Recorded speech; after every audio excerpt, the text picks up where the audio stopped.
목사입니다. 여름 잘 지내고 계신가요? 오늘은 저와 함께 일반 서신 두 번째 시간인데, 오늘은 야고보서, 유다서, 베드로 전후서, 요한 1, 2, 3서에 관하여서 저와 함께 이 개요를 한번 알고 지나가는 시간을 갖도록 하겠습니다. 이게 오늘은 이 책이 많아요. 그래서 디테일하게 들어가긴 좀 어렵고, 개요를 배우는, 여름 동안에 성경에 관한 개요를 배우는 시간이기 때문에 각 성경을 어떻게 해야 어떤 마음으로 어떤 분위기에서 읽을 수 있는지 함께 그렇게 공부하는 시간을 갖도록 하겠습니다. 우리가 신약 성경에 보면 바울 서신이 나오고, 바울이 쓰지 않은 편지를 보통 일반 서신이라고 말을 합니다. 그런데 보통 바울이 쓴 편지 후에 쓴 편지가 일반 서신이 아니라, 바울이 활동하던 시기에 동일하게 다른 사도들도 어디선가 사역을 하고 있었고, 그들도 편지를 보내는 일을 하고 있었던 것입니다.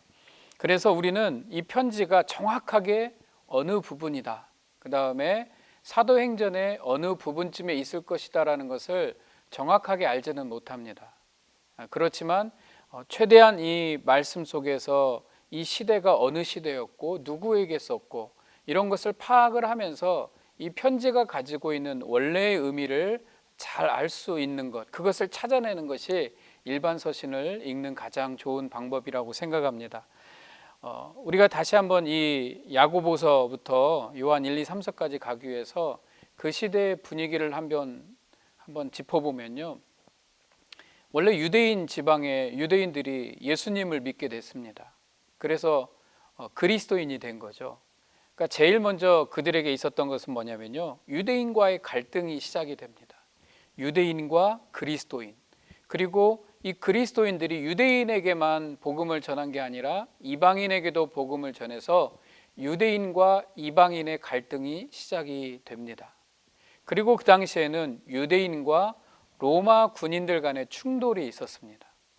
이것은 무슨 의미냐면, 그냥 그리스도인에 상관없이 로마 사람들, 로마 점령지인 로마 군들과 그 다음에 유대 사람들의 갈등, 그리고 핍박, 이런 것들이 있었습니다. 그 안에 끼어 있었던 것이 바로 그리스도인들이었습니다.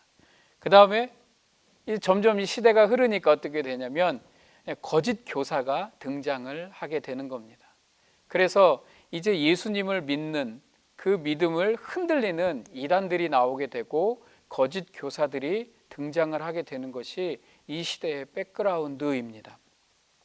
그러니까 유대인과의 갈등도 겪어야 되고요, 또 로마의 핍박에 의해서 몰리는 상황도 생기고, 거기에 예수 그리스도에 대한 진리까지도 흔들어 놓는 그런 일들이 생기는 것이 바로 이 일반 서신이 진행되고 있는 그 시대의 시대적 배경이라는 것입니다. 먼저 야고보서부터 함께 가도록 하겠습니다. 제가 오늘은 나름대로 이 편지를 연도순으로 했습니다. 성경에 나오는 그 순서가 아니라 나름 연도를 맞추어서 이렇게 줄을 세웠는데, 먼저 야고보서, 유다서, 베드로 전후서, 요한 1, 2, 3서 순으로 제가 개요를 설명해 드리도록 하겠습니다. 야고보서부터 시작을 하겠습니다. 야고보서의 저자는 야고보입니다. 당연히 알죠? 근데 야고보, 성경에는 야고보라는 사람이 4명이나 등장을 합니다. 그 중에서도 예수님의 동생 야고보가 이 야고보서를 쓴 것으로 우리는 봅니다. 그리고 서신이 쓰여진 연대는 AD 45년에서 62년 사이에 어느쯤에 이 편지가 쓰여질 것으로 보이지만, 저는 AD 한 45년 정도에 이 편지가 쓰여졌을 것으로 추정을 합니다. 그리고 저와 함께 이 서신이 쓰여진 이 배경을 조금 더 한번 같이 알아보면, 이 편지의 내용을, 오늘 그 내용을 다 훑어볼 수는 없기 때문에, 개요기 때문에 이 시대적 백그라운드를 알면, 배경을 알면 그 편지의 내용을 훨씬 더 잘 이해할 수 있게 될 것입니다. 먼저 야고보서의 저자입니다. 야고보, 예수님의 동생 야고보는요, 처음부터 형을 잘 따랐던 인물은 아닙니다. 요한복음 7장 5절에 이는 그 형제들까지도 예수를 믿지 아니함일러라. 예수님의 동생은 처음부터 믿음을 가지고 따랐던 게 아닙니다. 예수님을 믿지 않았어요. 형이 탐탁지 않았습니다. 하지만 형이 가지고 있는 능력은 어느 정도 인정을 하고 있었습니다. 스스로 나타나기를 구하면서 묻혀서 일하는 사람이 없나니 이 일을 행하려 하거든 자신을 세상에 나타내소서. 형, 뭔가 일을 하려면 여기 시골에 있지 말고 저 예루살렘이라는 대도시에 나가서 자기를 한번 보여봐라.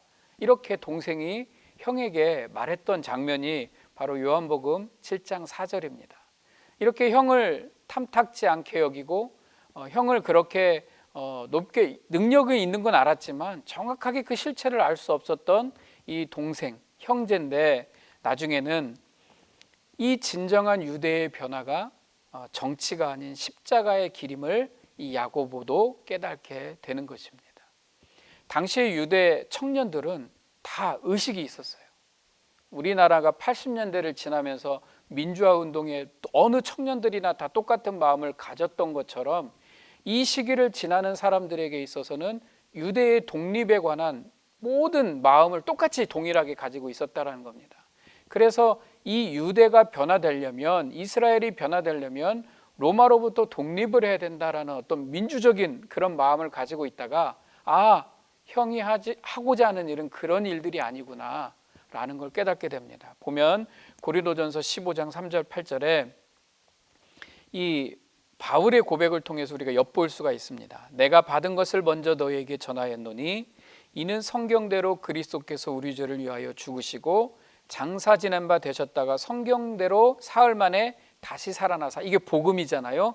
이 복음을 먼저 게바에게, 베드로에게 보이시고 그 후에 12제자에게 보이시고 500여 형제에게 일시에 보이셨나니 그 중에 지금까지 대다수는 살아있고 어떤 사람은 잠들었으며 그 후에 야고보에게 보이셨으며.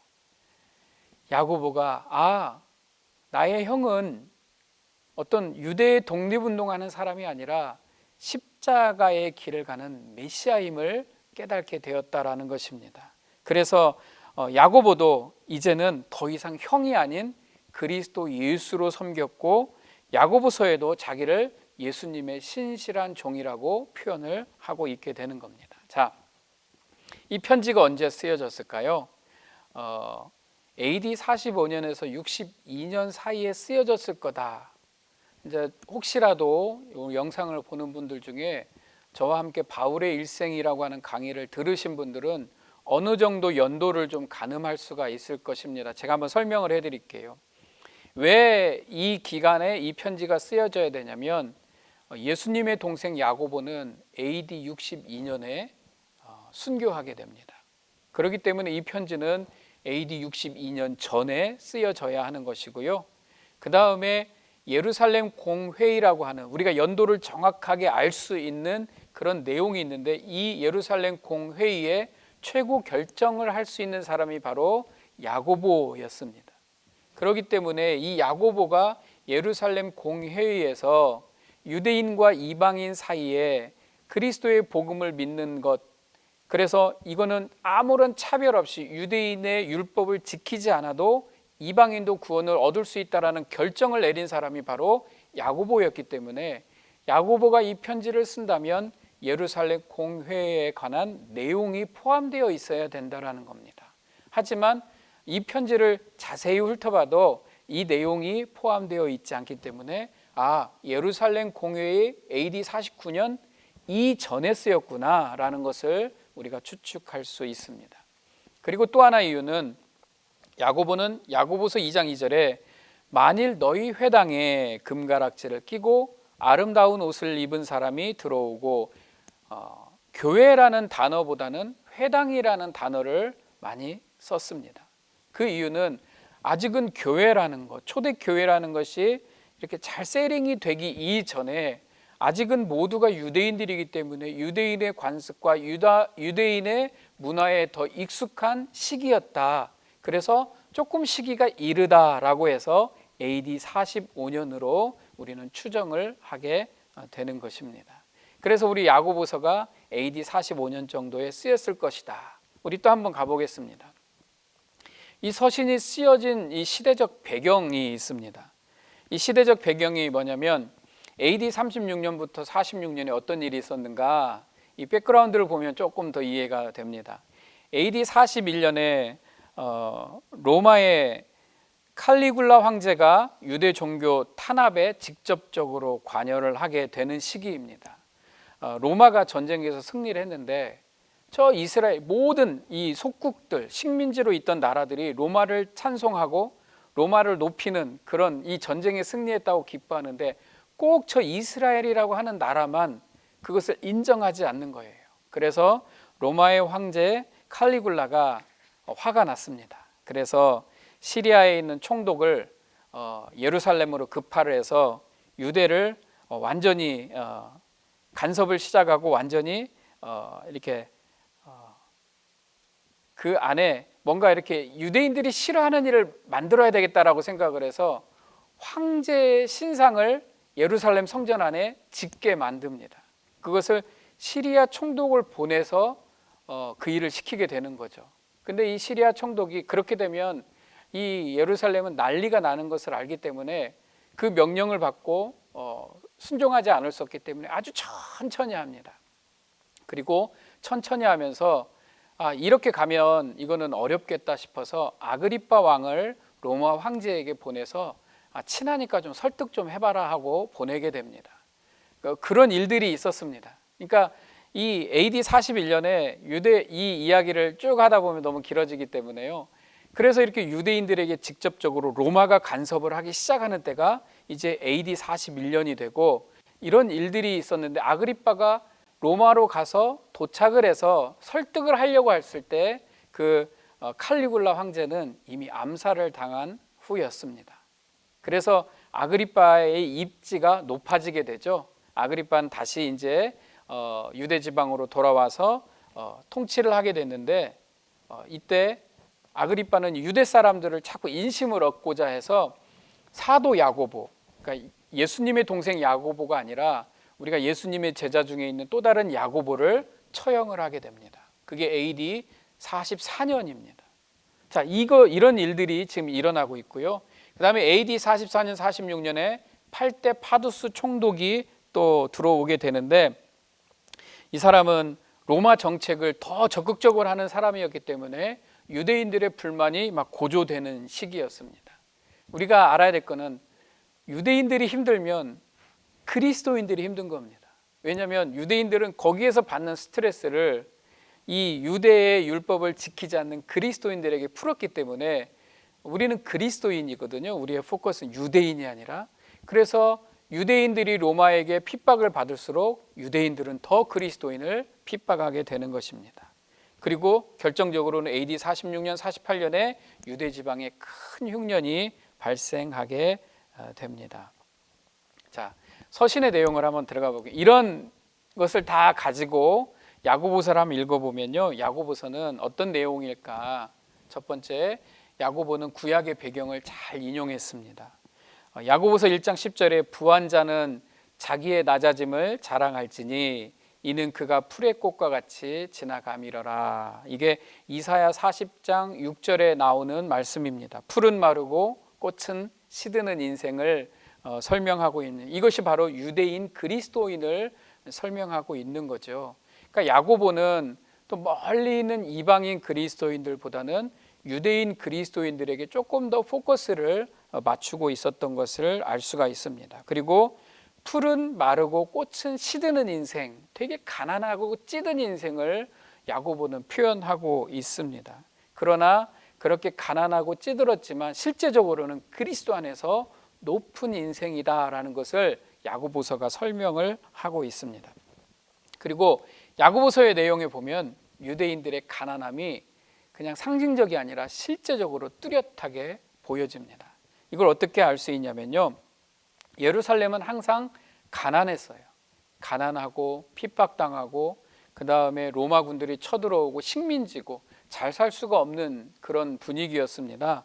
그때 또 가뭄이 닥쳐오게 되죠. 아까 말했듯이 심한 가뭄, 흉년이 다가와서 이 지역은 정말로 불쌍하고 못 사는 사람들이 바로 유대 지방에 사는, 우리가 말하는 초대교회 예루살렘 교회에 있는 사람들이 그렇게 가난하게 살았습니다. 그래서 이 성경의 내용에 보면 사도행전 11장 29절에 제자들이 각각 그 힘대로 유대에 사는 형제들에게 부조를 보내기로 작정하고, 그러니까 온 지역에 흩어져 있는 예수님을 믿는 형제들이 유대에 사는 그리스도인들을 돕자고 헌금을 모으고 물질을 모았던 장면을 우리가 알 수 있습니다.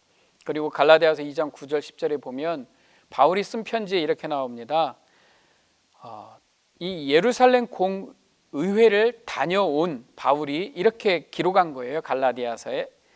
또 기둥같이 여기는 야고보와 게바와 요한도 내게 주신 은혜를 알므로 나와 바나바에게 친교의 악수를 하였으니 우리는 이방인에게로 그들은 할례자에게로 가게 하려 함이라. 다만 우리에게 가난한 자들을 기억하도록 부탁하였으니.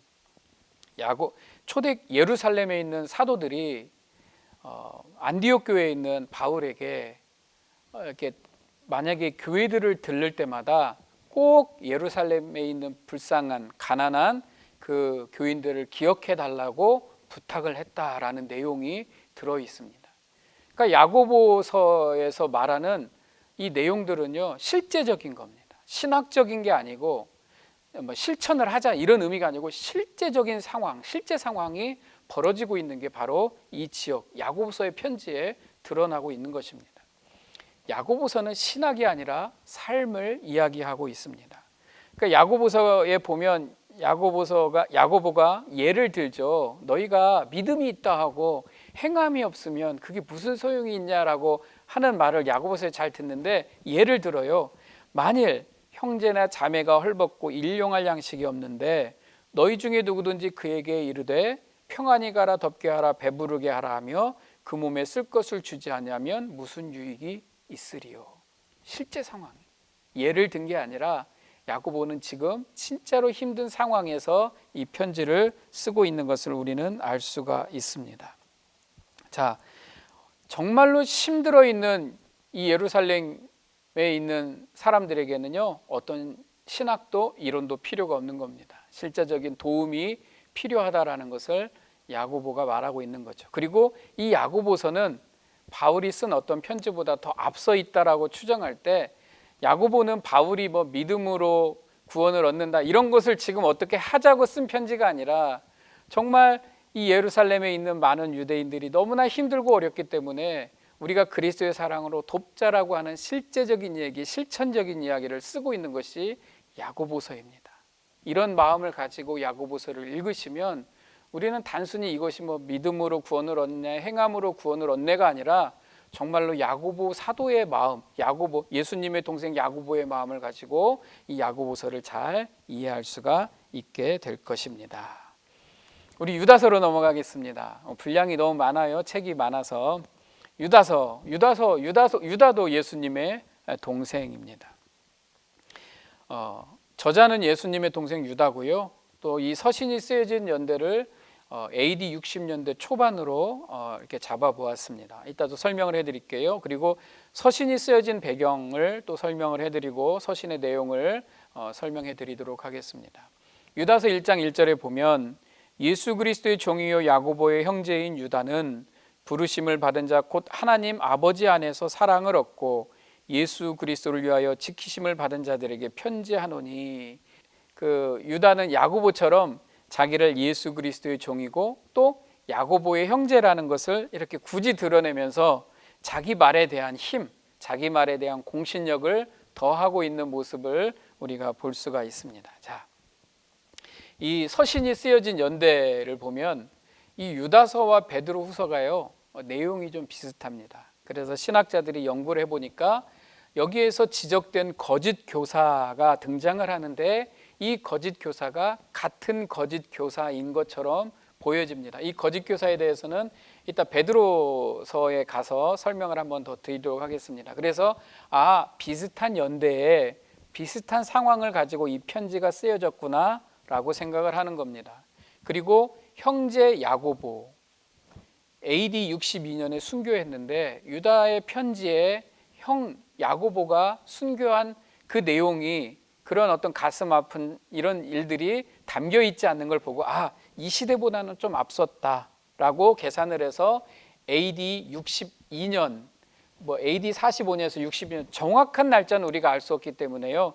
45년에서 62년 사이지만 적어도 한 AD 60년이 가장 맞겠다라고 추측을 하는 것입니다.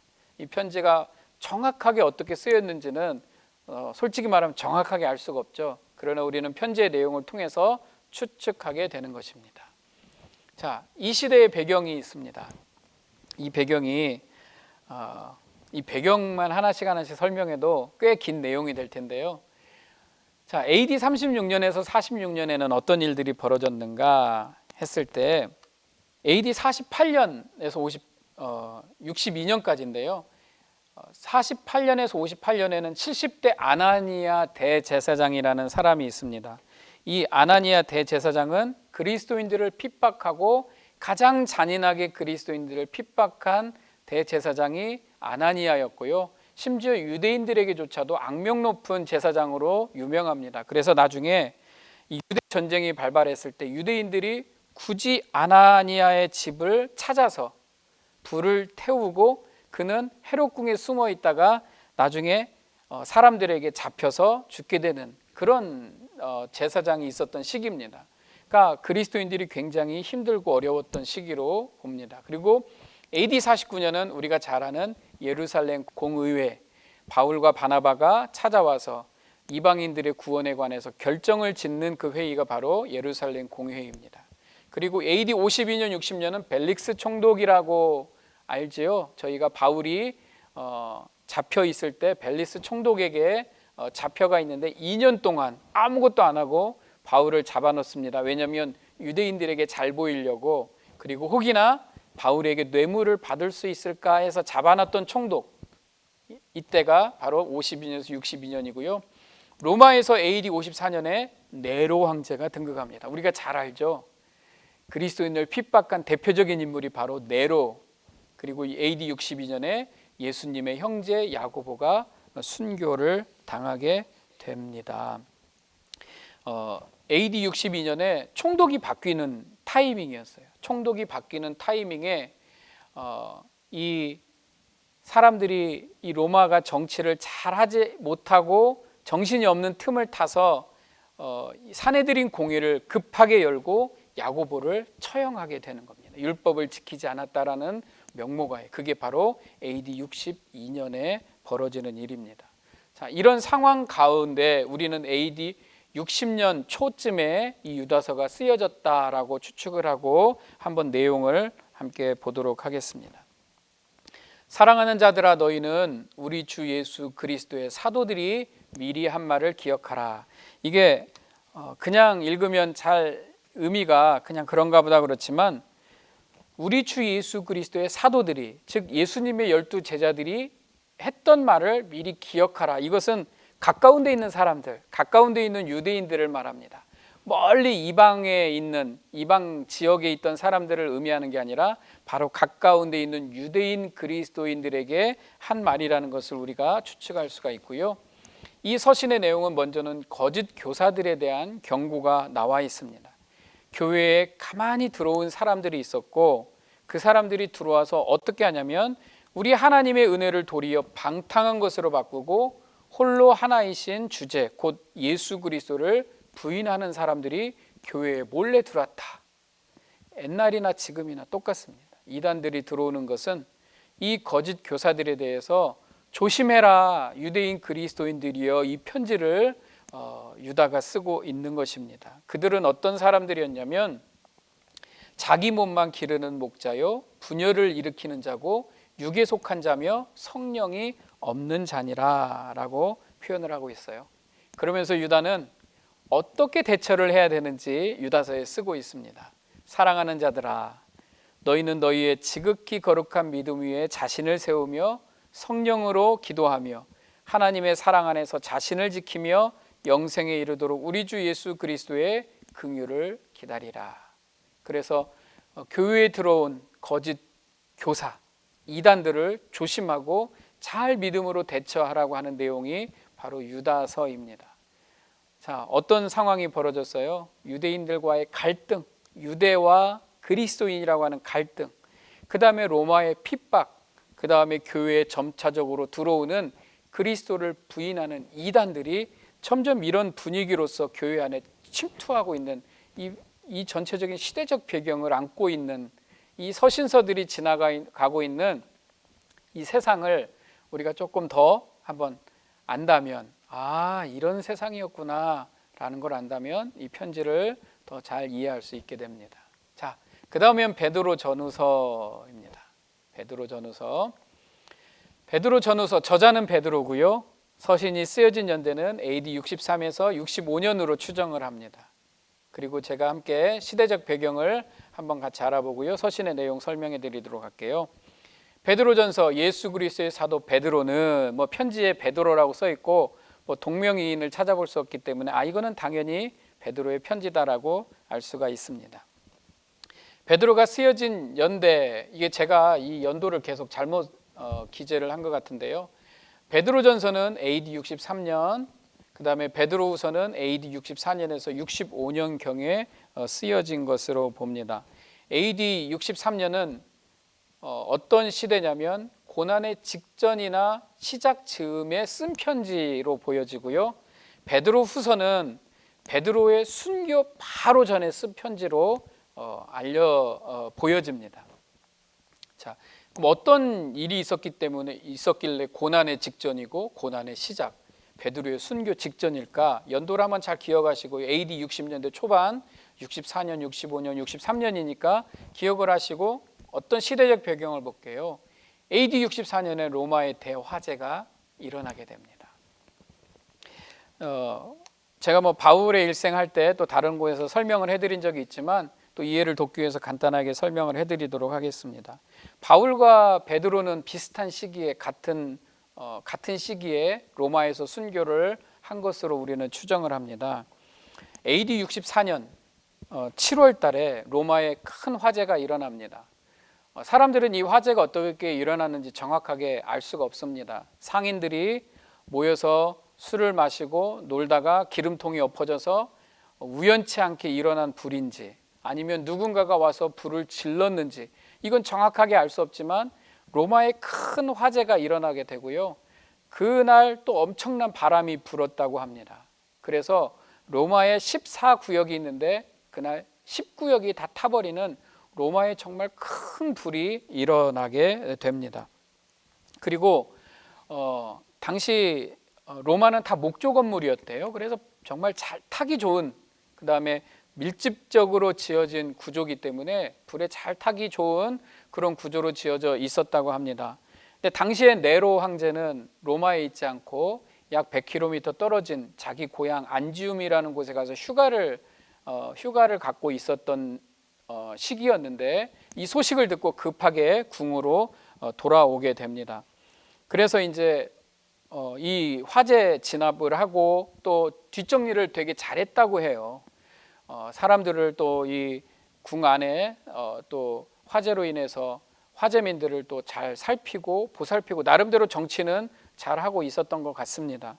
근데 당시에 네로가 자기의 궁을 짓고 있었거든요.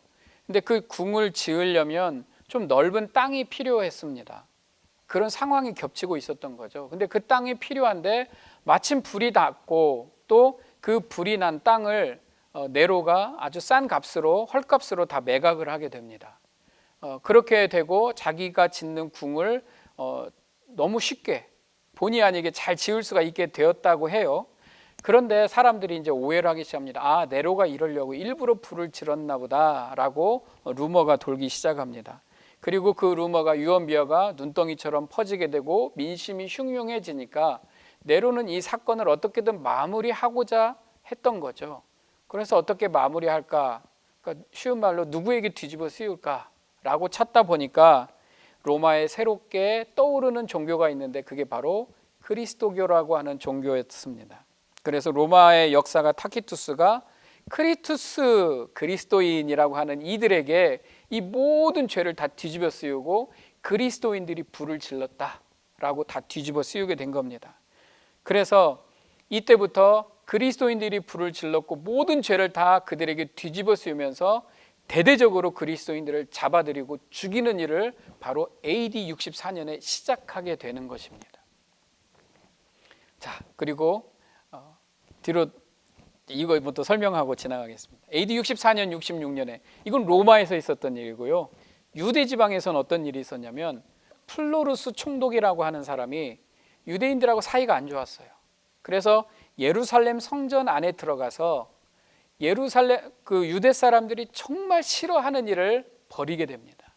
그래서 유대인들이 순식간에 폭동을 일으키게 되고 또 로마 군들과 유대인들이 부딪히는 일이 유대 지방에서 벌어지게 되는데, 이날 이 플루루스 총독이 유대인들을 진압하면서 3,600명이나 죽이게 됩니다.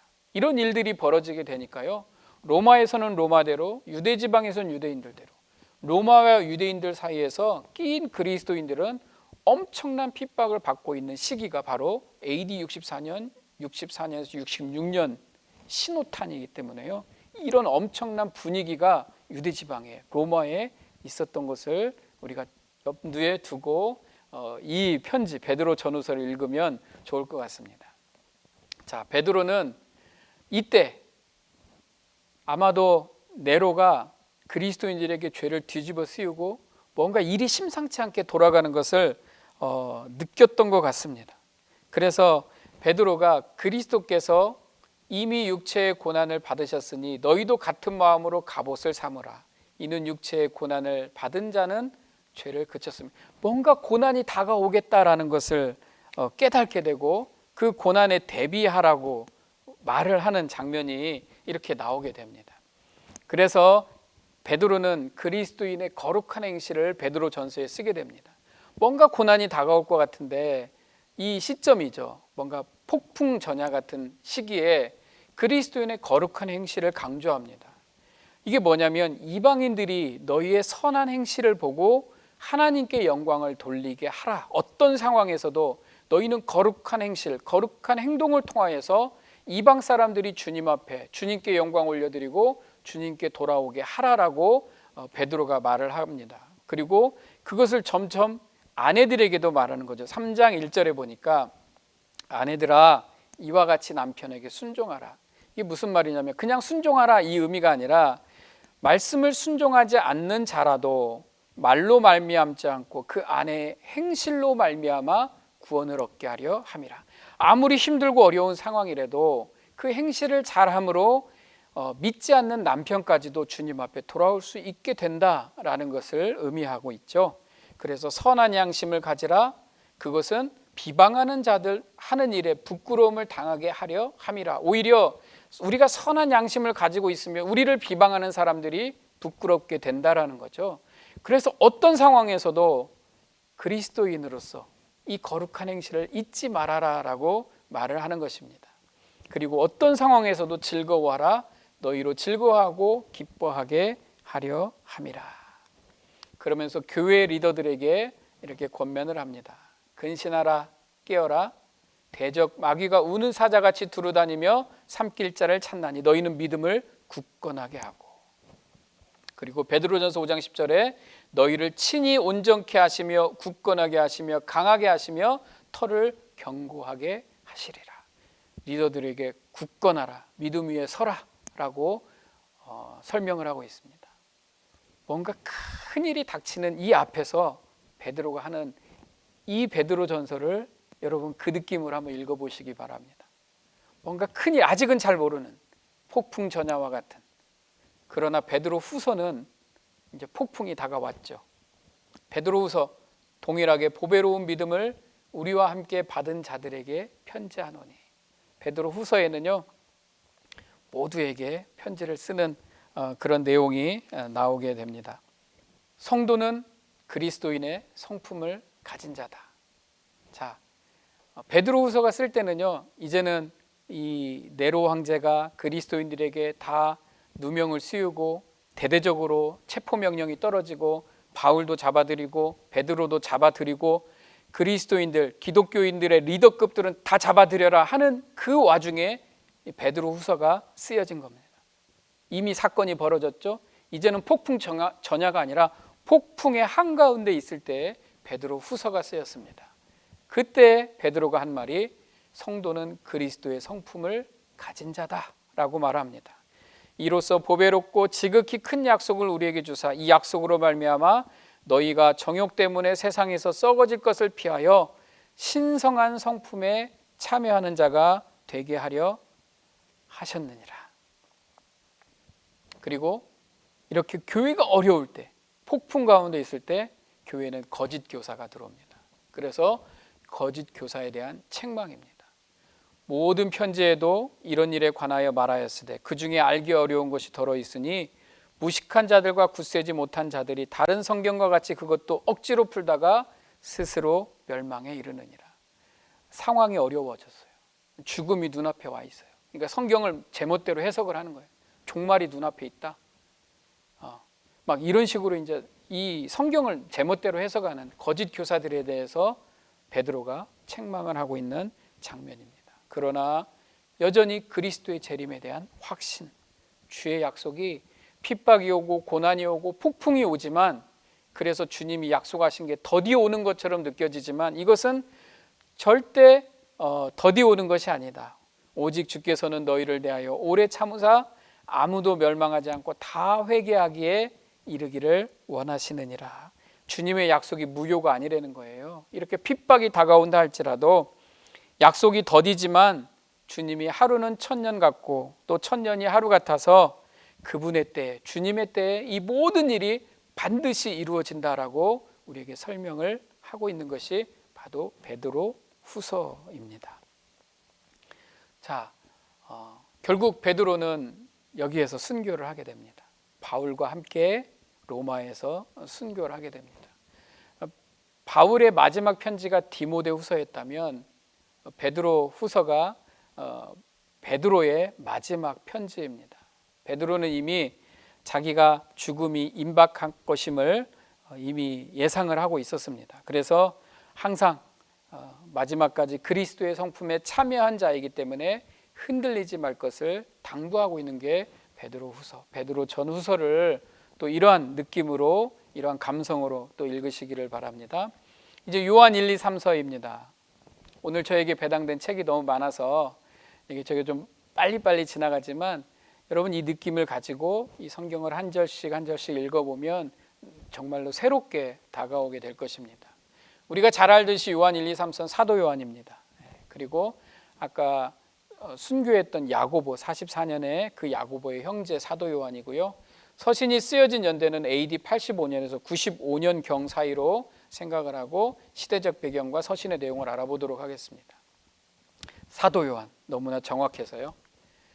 자, 서신이 쓰여진 연대 사도 요한의 나이가 많은 것을 알 수가 있습니다. 그래서 AD 85년으로 쭉 넘어갔습니다. 다른 제자들은 다 순교했지만 사도 요한은 나중에 그의 연수를 다하고 세상을 떠났다라고 기록에 남아 있습니다. 그래서 아주 연대가 뒤로 가죠. 예수님의 제자였지만 아주 늦게까지. 그리고 사도 요한의 나이가 많음을 알 수 있는 게 요한 1서에 나온 편지를 보면 자녀들아 내가 너희에게 쓰는 것은, 아비들아 내가 너희에게 쓰는 것은, 아이들아 청년들아 내가 너희에게 쓰는 것은, 이런 식으로 뭔가 이 편지를 쓴 사람들이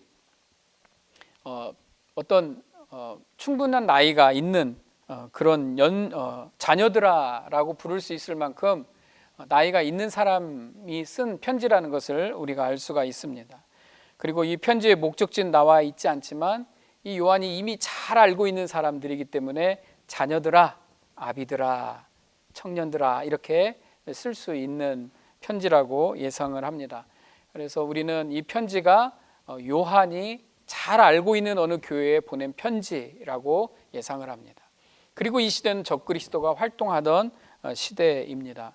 아이들아 지금은 마지막 때라. 적그리스도가 우리라는 말을 너희가 들은 것 같이 지금도 많은 적그리스도가 일어났으니 그러므로 우리가 마지막 때인 줄 아노라. 우리가 이 시대의 적그리스도, 지금 2020년을 살아도 지금도 적그리스도 이렇게 말을 많이 하죠. 근데 이때에도 대표적인 적그리스도가 이단이고요. 또 하나가 뒤에 나오는 도미티아누스 황제를 적그리스도라고 많이 표현을 했습니다. 후대에 이제 우리가 해석을 하는 거죠. 그리고 이단이 등장하는 시대, 그 다음에 도미티아누스 황제의 박해에 관한 내용, 이런 내용이 있는데 이 적그리스도가 이단이 많이 활동하던 때가 이 시기였고, 그 다음에 도미티아누스 황제가 정말 악한 왕이었거든요. 그리스도인들을 핍박하는 정말 악한 황제였는데 이 박해에 관한 내용은 아직 없어요, 요한 1, 2, 3서에. 그래서 이보다는 전이구나 라고 예상을 해서 90년대 이전 85년에서 90년대 사이로 저는 개인적으로 추측을 하게 되는 겁니다. 시대적 배경을 한번 보겠습니다. 아까 말한 대로 플루오루스라고 하는 유다의 신임 총독이 유대인들과 부딪히게 되고요. 그날 3,600명을 학살하는 일이 벌어지게 됩니다. 근데 이 일이 기점이 돼서 이게 전쟁으로 발전을 하게 됩니다. 유대인들이 3,600명이 자기 동족이 죽었는데 가만히 있겠어요? 그리고 이들은 민족주의가 있고, 그 다음에 유대인들이라고 하는 또 강한 민족적 의식이 있었기 때문에 강하게 반발하고 봉기를 시작을 하게 됩니다. 그 중에 대표적으로 그 일에 뛰어든 게 바로 열심당이라고 하는, 우리가 잘 아는 그런 열심당인데요. 그래서 그날 로마군들을 공격하고 수비대가 무너지고, 또 로마군에게 우호적이었던 제사장도 죽임을 당하게 되고, 또 로마군들이 각 지역에서 와서 연합을 하게 됐지만 이 유대인들을 꺾지를 못하게 됩니다. 그래서 나중에는 유명한 로마의 12군단이라고 하는 군대까지 보내서 이 전쟁을 일어나게 됩니다. 그런데도 이제 유대인들이 기세가 너무 커지고 꺾지를 못하니까 나중에 로마에서 이제는 아주 큰 6만 병력을 해당하는 군대를 보내서 이 유대에서 큰 전쟁이 일어나게 됩니다. 유대는 쑥대밭이 되는 거죠. 그냥 한마디로 역사를 길게 설명할 것 없이 이 유대 지방은 완전히 쑥대밭이 되고요. 우리가 잘 알듯이 AD 70년에 결국 예루살렘이 멸망하게 됩니다. 그래서 예루살렘 성전이 완전히 돌 위에 돌 하나도 남지 않았다 할 정도로 회파되고, 그 중에 하나 조금 남았는데, 서쪽 벽이 하나 남았는데, 그게 바로 요즘 우리가 잘 알고 있는 이스라엘의 성지순례 가면 볼 수 있는 통곡의 벽이라고 하는 서쪽 벽 모퉁이를 말하는 것입니다. 그리고 AD 80년 경에는요, 이제 케린투스라고 하는 이단이 등장을 하게 되는데 굉장히 조직적이고 영지주의입니다. 영지주의. 그리고 AD 81년에서 96년까지 도미티아누스 황제가 이 로마를 통치하게 되는데 엄청나게 그리스도인들을 핍박하는 악한 왕이라고, 그래서 많은 신학자들이 이 시대의 적그리스도를 도미티아누스로 보는 경향이 있습니다. 이런 시대에 쓰여진 편지가 바로 요한 1, 2, 3서입니다. 제가 이 편지 내용을 설명하기 전에 간단하게 하나 설명을 해드리겠습니다. 바울이 이제 순교하고, 바울이 아까 말한 대로 AD 64년, 65년, 67년 그 네로가 그리스도인 리더들을 다 잡아들여서 베드로도 잡아들이고 바울도 잡아들여서 순교하던 시기입니다. 자, 갑자기 바울 얘기가 나왔네요. 바울의 가장 신실한 제자가 디모데였습니다.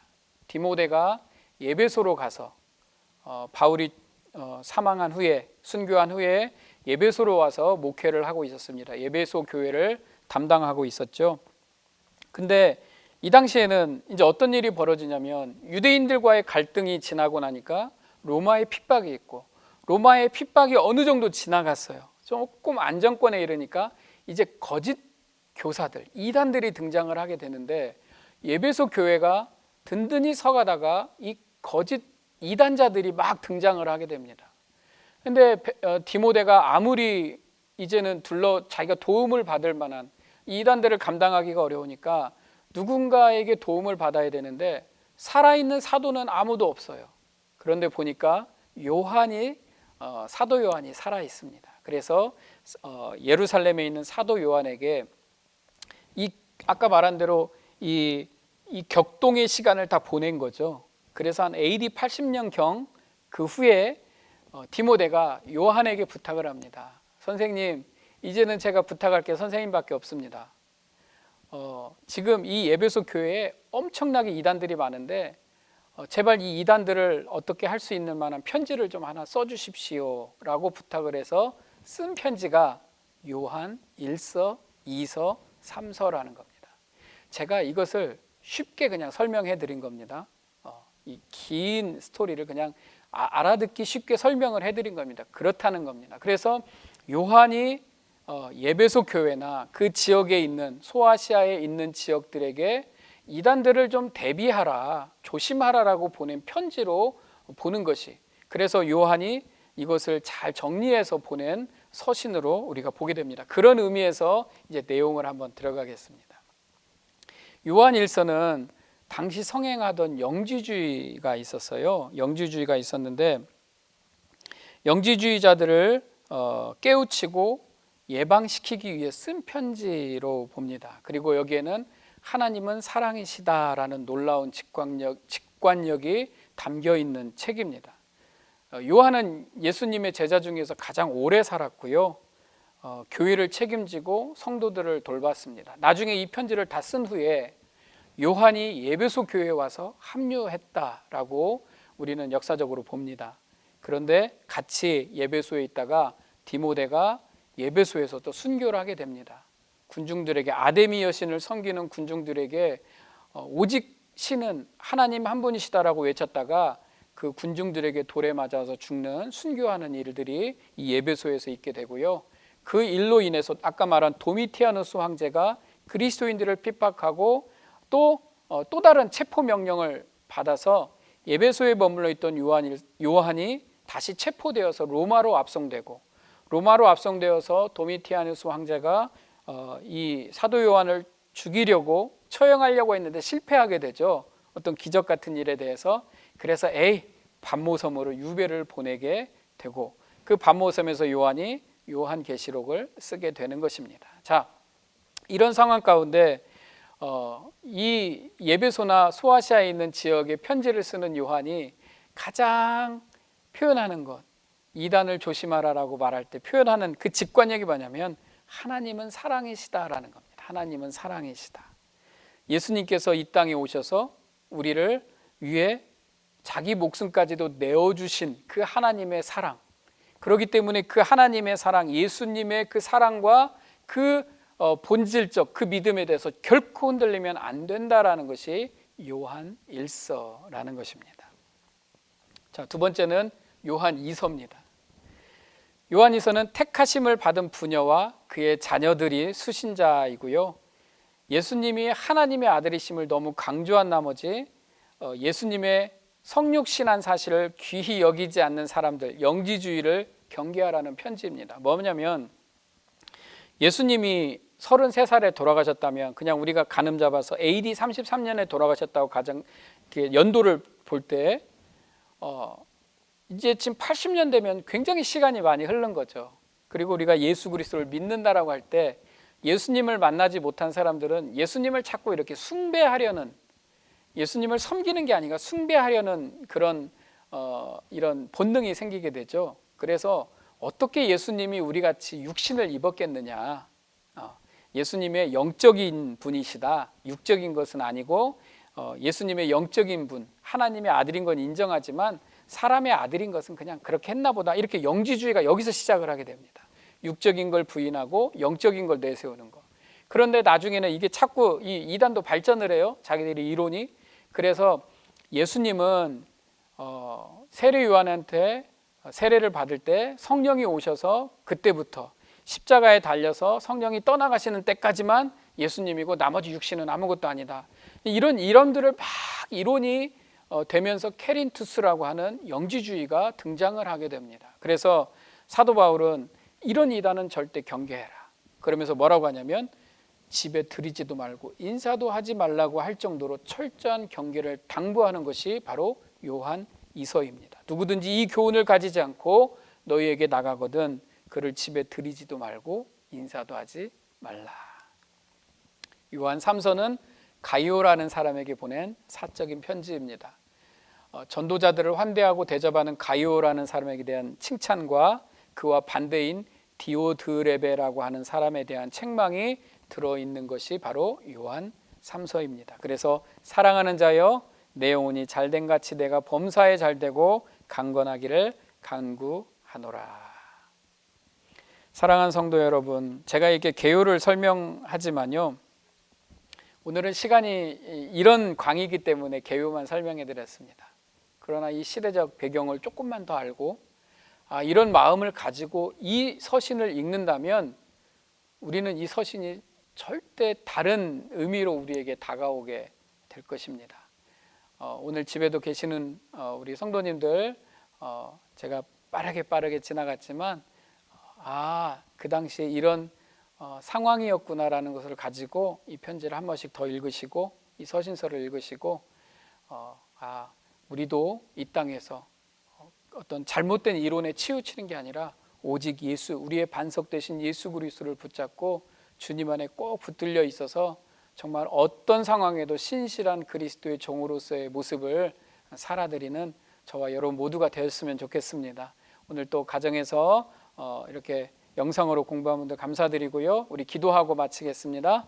하나님 감사합니다. 우리 성경을 기록한 사도들이 많은 어려운 환경 속에서도 그 고난 가운데서 핍박 가운데서 혼란 가운데서도 오직 그리스도 이름을 지키고 그 반석 위에 섰던 것을 다시 한번 우리가 깨달았습니다. 하나님, 우리 성도들의 마음속에 그 마음 주시고 그 마음으로 우리가 성경을 읽어 내려갈 때에 하나님이 주시는 성령의 감동으로 우리의 삶이 변화되어지고 주님 앞에 온전히 서는 이 어려운 시대를 살아가는 신실한 그리스도인들이 다 될 수 있도록 축복하여 주시옵소서. 예수님의 이름으로 기도하옵나이다. 아멘. 감사합니다.